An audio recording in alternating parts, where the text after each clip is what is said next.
Graça e a paz de nosso Senhor esteja com os irmãos esta manhã, inaugurando um novo horário, né, irmãos?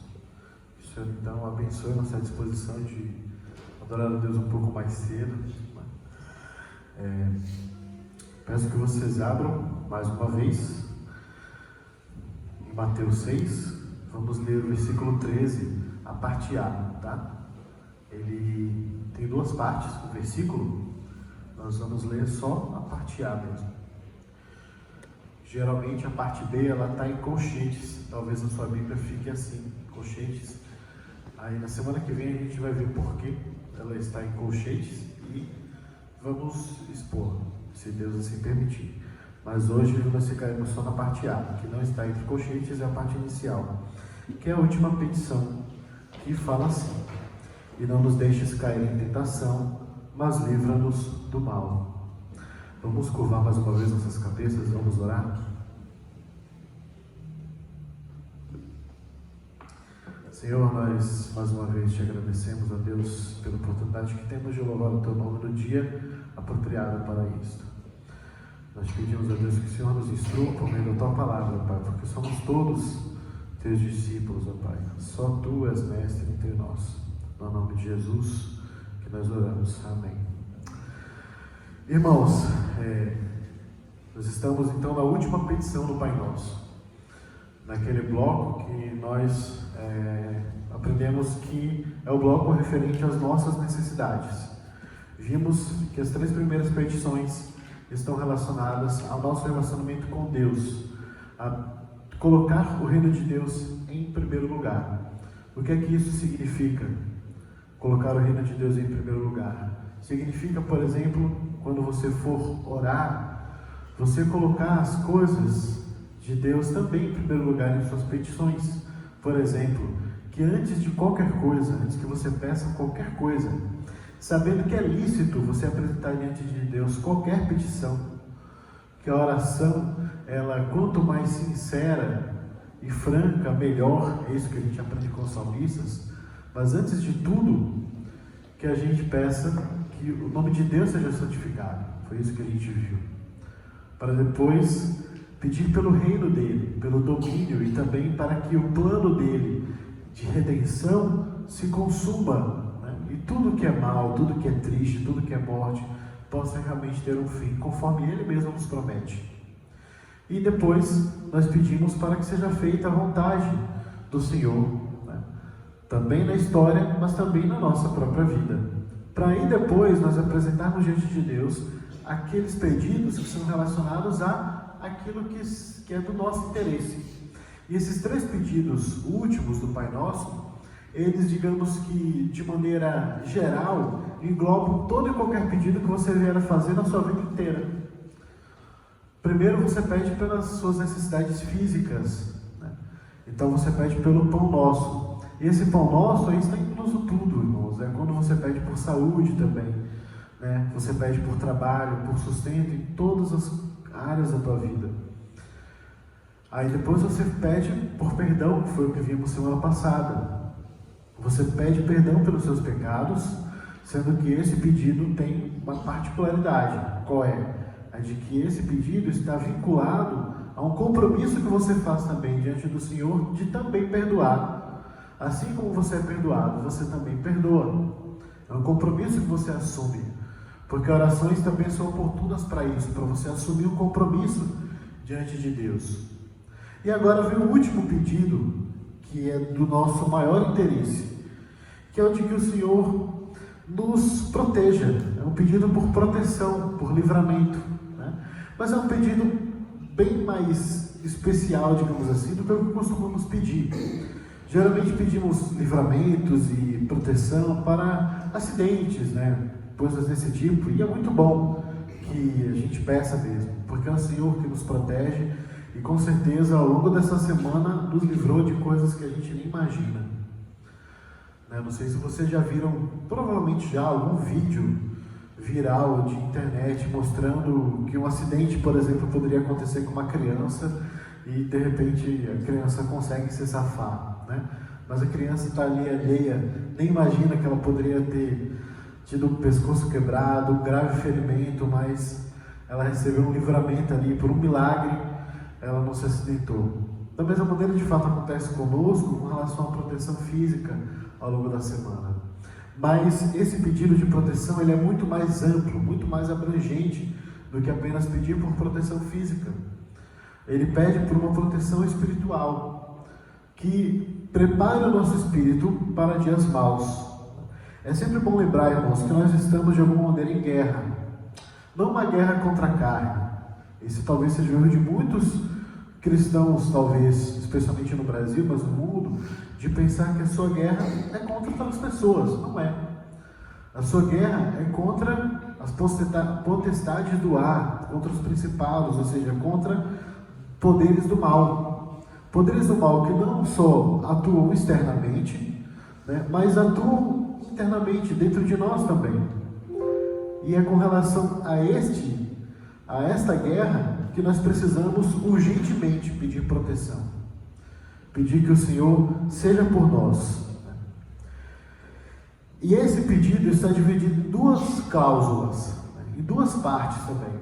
E a primeira está vinculada à segunda. Nós vamos ver partes então, o que é que nós pedimos aqui. São dois pedidos em um. E o primeiro é o seguinte: peça a Deus que te livre de provas que levam à tentação. Esse pedido, ele é um pouco, à primeira vista, parece um pouco truncado para a gente, né? Não nos deixes cair em tentação. Olha, o que será que Jesus quer dizer com não deixar cair em tentação? Quer dizer que o Senhor deixaria, né, a gente cair em tentação? E é importante lembrar algumas coisas, irmãos, a respeito disso. E por que é que o Senhor nos ensina a pedir isso que Ele nos ensina aqui? Primeiro, porque Deus, de fato, Ele prova a nós. Ele costuma provar os seus filhos para experimentar o seu caráter.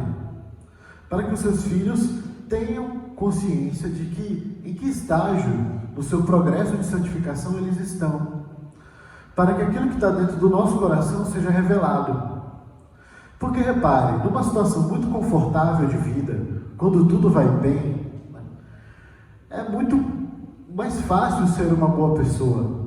É muito mais fácil você ser gentil, você ser bom, você ser generoso, você ser cortês, você comparecer assiduamente aos cultos, você ter uma vida, digamos que exemplar. Mas e quando as coisas começam a sair dos trilhos e você já não tem muito controle de algumas situações? Talvez sejam exatamente aqueles momentos em que coisas que estavam muito escondidas no seu coração comecem a se manifestar.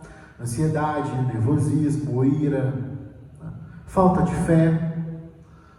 Então, de fato, irmãos, prova é algo presente na vida dos filhos de Deus, não só hoje, como foi no passado. O Senhor provou Abraão na oferta de Isaac. Foi uma prova. O Senhor provou o povo de Israel quando o levou para ficar 400 anos de cativeiro no Egito como escravos. Também provou o povo de Israel no deserto, quando por conta da desobediência deles, mas para purificá-los, para apurar o caráter deles, os fez andar 40 anos no deserto, que eles não levariam sequer meses para atravessar. Mas foi uma prova. Foi uma prova também que o Senhor colocou na vida de Davi ao ser perseguido por Saul antes de ser rei. Mas quão importante não foi para Davi ter sido perseguido antes? Por quê? Porque ele precisava da perseguição para ter um coração realmente humilde e humilhado diante de Deus quando fosse assumir o trono.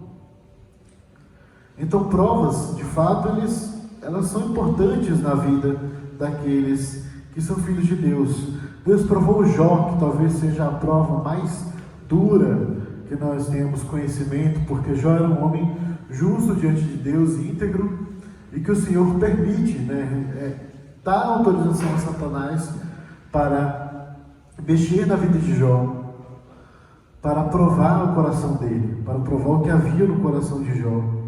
Jó é aprovado no final.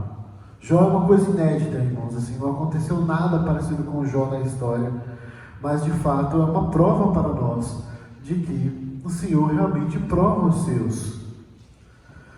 Porém, Ele jamais nos induzirá a pecar. Jamais.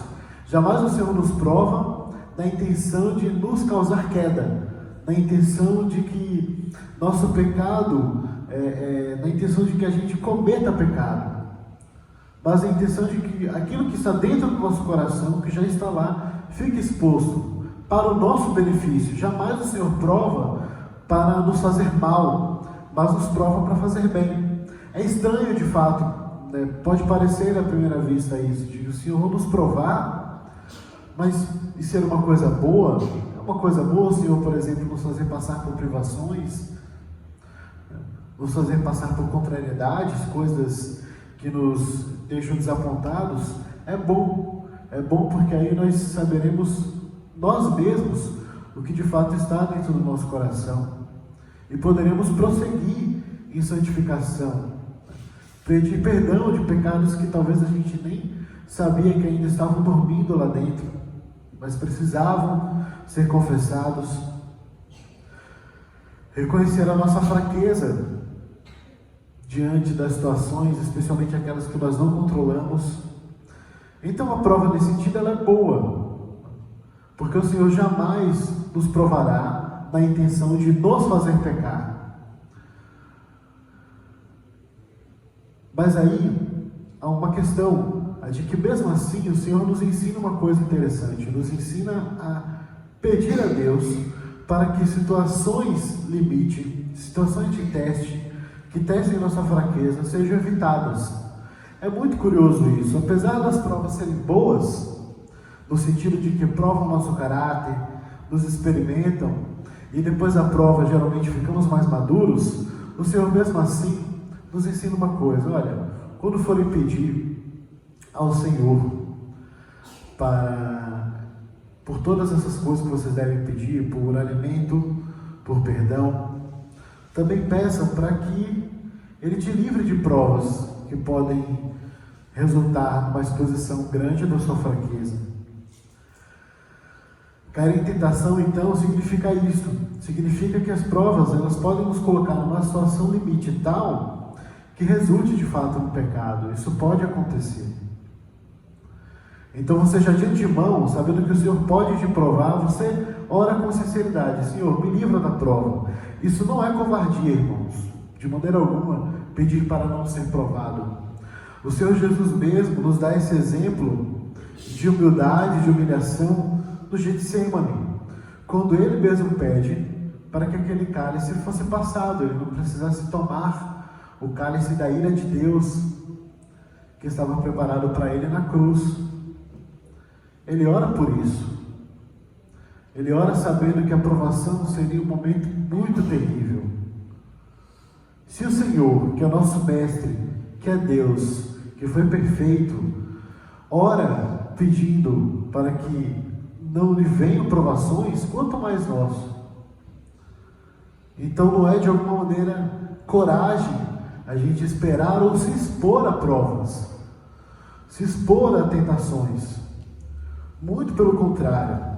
O que a palavra nos ensina em 1 Tessalonicenses 5:22 é: fugir da aparência do mal. Não enfrente o mal ousadamente, no sentido de que você é um filho de Deus e o Espírito de Deus está em você, você agora se torna invencível e pode resistir a qualquer coisa. Não é assim.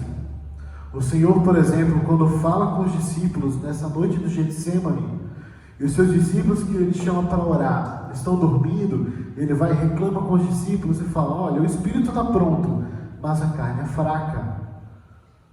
A carne é fraca. Portanto, o correto da nossa parte, por exemplo, de maneira bem efetiva, nós ajudamos a nós mesmos a não nos colocar em provação quando nós não nos expomos a ela gratuitamente. Porque seria absurdo, inclusive, repara, você orar pedindo a Deus que Ele te livre de provações e você mesmo se expõe. Não faz isso. Evite tudo aquilo que te faz pecar. Perceba se, por exemplo, seria prudente um alcoolista, um dependente de álcool, frequentar um bar. Não faz sentido, gente. Se aquilo faz mal, ele evita. Isso não é fraqueza, não é covardia. Reconhecer a nossa fraqueza não é fraqueza diante de Deus. Isso sim é uma verdadeira coragem. Isso, por exemplo, é uma qualidade que o Davi tinha. E que o Senhor, que não era fraco de modo algum, nos ensina por meio do seu próprio exemplo. De colocar-se diante de Deus e pedir a Deus, nos livra das provações. E algo muito sábio que nós podemos fazer é isso: evitar tudo aquilo que nos faz pecar. Será que seria prudente um casal de namorados, por exemplo, passar um longo tempo a sós em casa? É complicado, a carne é fraca. Aquilo que te induz ao erro, né? Repara na tua vida, faz um autoexame. Tem coisas que eu faço que me induz a erro? Né? Será que um celular, frequentar algumas festas, beber, comer, às vezes um jogo de futebol, amizades que eu possuo, nos acabe me expondo de alguma maneira, que eu acabe em tentação, tendo que resistir ao mal gratuitamente, quando na verdade eu poderia ter simplesmente evitado. Isto é sabedoria, irmãos: evitar situações em que você possa pecar, evitar provações gratuitas. É muito semelhante, irmãos, com aquilo que nós devemos fazer com nossa própria saúde, né? Há aquilo que você pode fazer a respeito de você mesmo com relação à sua saúde, né? Seguir todas as regras de boa alimentação, de exercícios, de sono. É o que você pode fazer check-ups, né, periodicamente. E tudo isso com certeza vai ajudar para que você evite uma série de doenças. Da mesma maneira, deveríamos ter esse tratamento com o nosso espírito também. Evita, então, aquilo que te faz pecar, que te traz doenças para o espírito. Evita. Porque, de fato, há uma questão imponderável, assim como tem com a saúde. Você pode, de fato, tomar todas essas precauções, mas a vida te dá uma surpresa. E você, de repente, se vê tendo que enfrentar uma doença grave que você não imaginava que poderia ter. Assim como provações também na nossa vida podem nos sobrevir, mesmo que nós evitemos a exposição. Elas podem vir a acontecer. E o Senhor, por exemplo, aqui nessa petição, Ele não deixa isso passar em branco. Esse pedido é um pedido completo.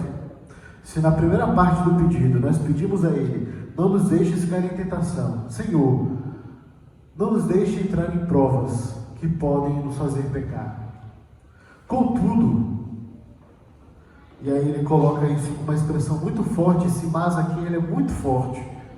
Ele diz: pelo contrário, se houver, vamos parafrasear o texto, se houver provas, livra-nos do mal.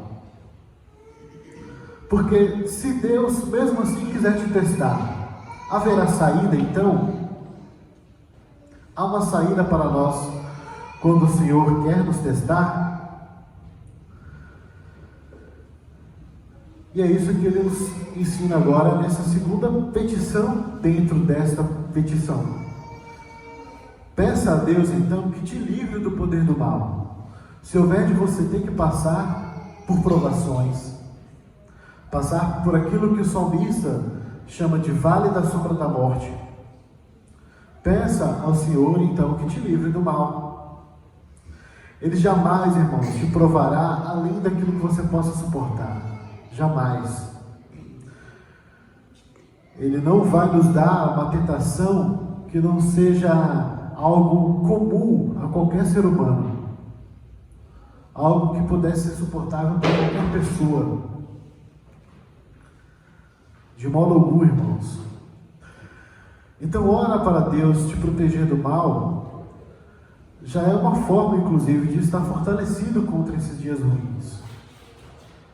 É algo que você já pode fazer. Quando o Senhor nos ensina a orar pedindo ao Senhor que não nos deixe cair em tentação, mas pelo contrário, nos livra do mal, já é uma forma de você mesmo se proteger o seu espírito contra esses dias ruins. assim como também o motivo de uma vida de devoção, de piedade, né?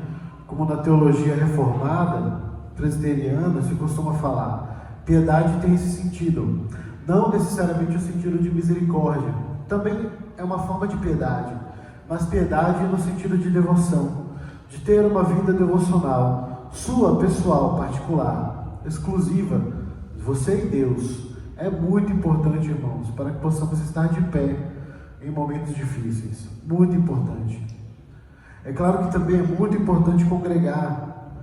Congregar promove o fortalecimento mútuo. Nós podemos, inclusive, contar com irmãos em situações de problema, estamos enfrentando um problema em casa, e poder conversar com alguém, ser aconselhado, é muito saudável. E congregar nesse sentido nos dá essa oportunidade de sabermos que nós de fato não estamos sós nas nossas lutas. Foram 2 textos que eu compartilhei a respeito do Setembro Amarelo, enfatizando especialmente essa questão de que nenhum cristão precisa ou mesmo deve enfrentar lutas sozinho, de maneira alguma. Por isso que é fundamental, e não há possibilidade de sermos cristãos e não congregarmos. Não tem essa possibilidade. Nós temos que congregar, estar juntos. Ao mesmo tempo, estar juntos não, digamos que, nos tira a importância e a responsabilidade de termos nossa devoção pessoal, nossa prática pessoal de piedade. Faça as 2 coisas, uma coisa não anula a outra, mas ambas são importantes para que o Senhor te livre do mal no dia em que ele sobrevier, porque provações virão e tentações junto com ela. O Senhor ora assim, que no mundo nós teremos aflições. Ele não nos deixa com a sensação de que simplesmente quando aceitamos a Cristo, quando cremos em Cristo, ganhamos um bilhete premiado e simplesmente a nossa vida fica maravilhosa e nada nos acontece. Infelizmente, um evangelho chamado Evangelho da Prosperidade, ou triunfalismo, o jeito como se quer chamar, daquilo que a gente chama de neopentecostalismo, especialmente aqui no Brasil, mas também em outras partes do mundo, tem feito muito estrago, vendendo ilusões para as pessoas, vendendo a ideia de que um cristão é alguém com quem nada de mal acontece. Não é assim. Fosse assim, o Senhor não estaria nos ensinando exatamente pedir para que nos livre do mal. Se Ele nos ensina a orar desse jeito, porque no mundo teremos aflições, o Senhor é muito claro a respeito disso. Mas você tem esse escape. Você tem a oportunidade de pedir ao Senhor que te livre do mal. E aí é importante nós compreendermos essa realidade espiritual, de que apesar de não ser do jeito, como de novo, esse mesmo neopentecostalismo espalhou um tipo de relação, digamos assim, com o mundo espiritual, especialmente com demônios, muito caricata, né? E muito fora da realidade de como de fato as coisas são. Quando você vê pseudo-exorcismos na televisão. Mas a realidade de que há o mal, de que Satanás existe, de que há demônios, ela é uma realidade que o Senhor Jesus leva muito a sério. Ele mesmo enfrentou a tentação do diabo, ou seja, a provação da parte do diabo. Ele esteve no deserto para ser tentado, para ser provado, melhor dizendo. Então considere essa realidade de que Satanás é astuto bastante para tentar aproveitar situações que possam nos induzir a erro. Por isso é fundamental orar, se humilhar debaixo da mão poderosa de Deus, pedir a Ele essa proteção contra o maligno, que pode agir por fora, mas também por dentro, na nossa mente, no nosso coração. Considere então seriamente a influência de Satanás no mundo. É claro que isso não é o mesmo que demonizar todas as coisas, mas compreender que sim, quando o Senhor diz que o mundo jaz, como um agonizado no maligno, Ele está falando sério, de que olha, Satanás é príncipe deste mundo, ou seja, ele é querido e ele inspira as pessoas e as coisas deste planeta. Não esteja ignorante com relação a essa realidade, mas esteja alerta, esteja vigilante. Porém, saiba também que é o próprio Filho do homem, o próprio Jesus, que intercede por você. Quando, por exemplo, uma bela demonstração disso é quando o Senhor ora por Pedro, como está registrado em Lucas 22, ele diz: olha, Satanás recebeu uma autorização para peneirar a sua vida, para provar você, para tentar você, mas eu orei por você, e você vai resistir.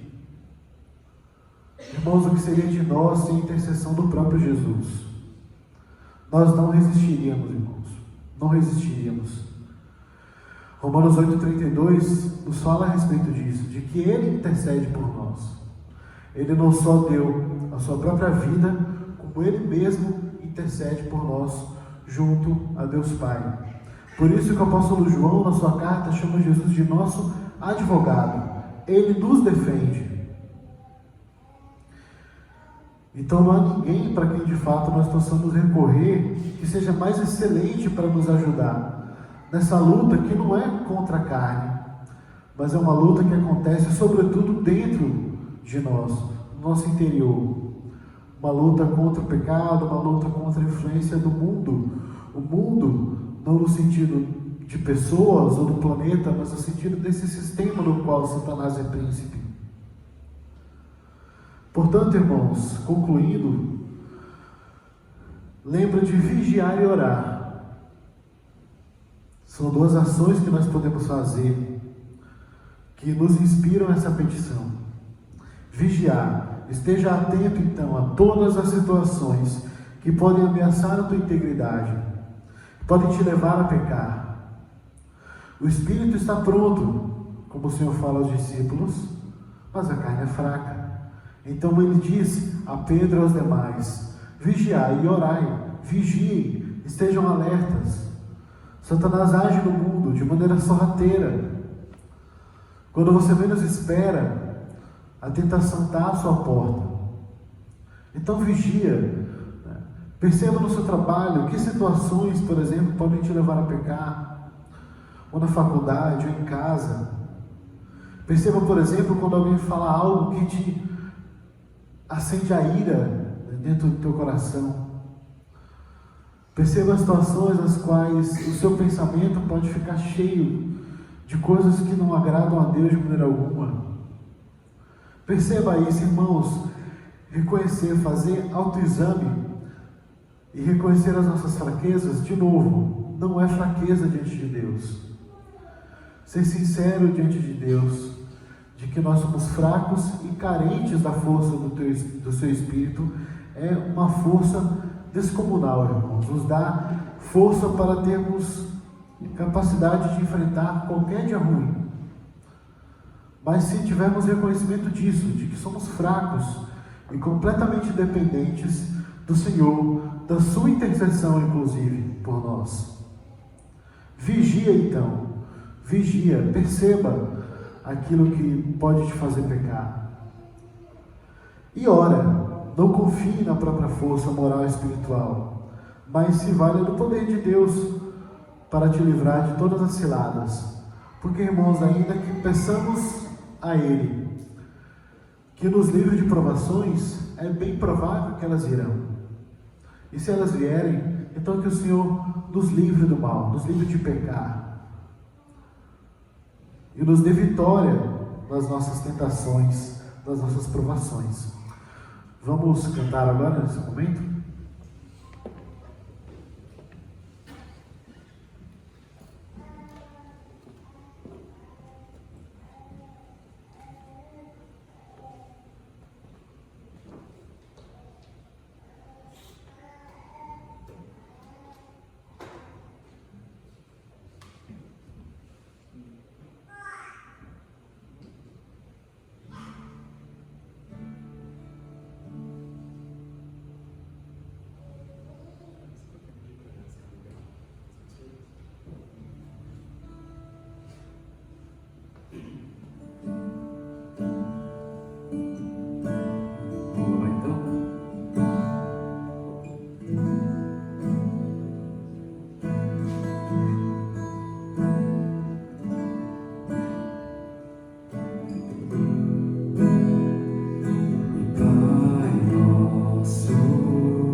teu reino, seja feita a tua vontade, na terra como nos céus. Teu reino assim na terra como nos céus. Teu reino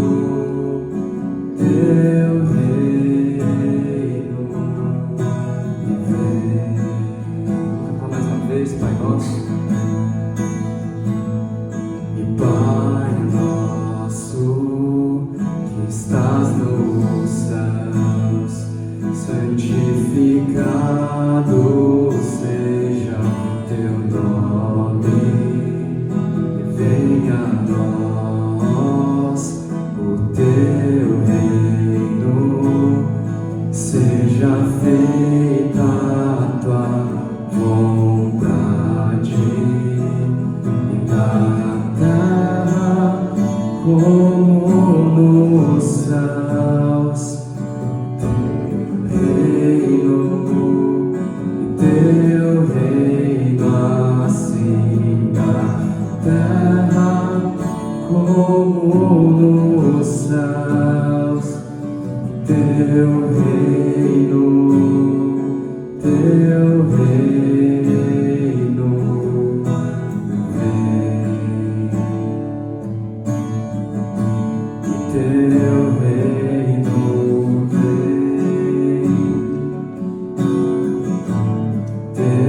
reino vem, teu reino vem,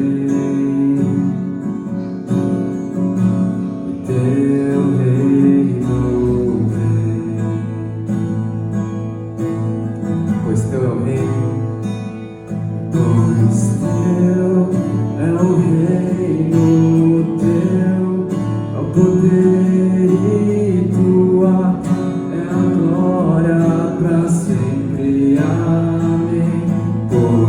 Teu é o reino, teu é o poder e tua é a glória para sempre. Amém. Na terra como nos céus, teu reino assim na terra como nos céus, e teu reino vem.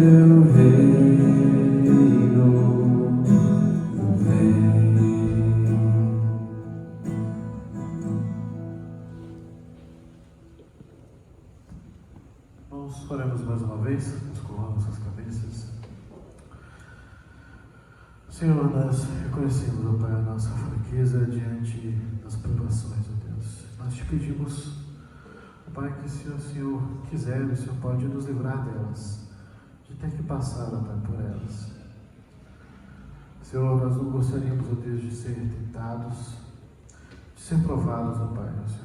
O Senhor sabe das nossas fraquezas, o Senhor sabe o quanto que somos frágeis, Senhor, especialmente em situações que exigem muito de nós, exigem uma integridade, Senhor, de caráter que muitas vezes ainda nós não estamos preparados, ó Pai.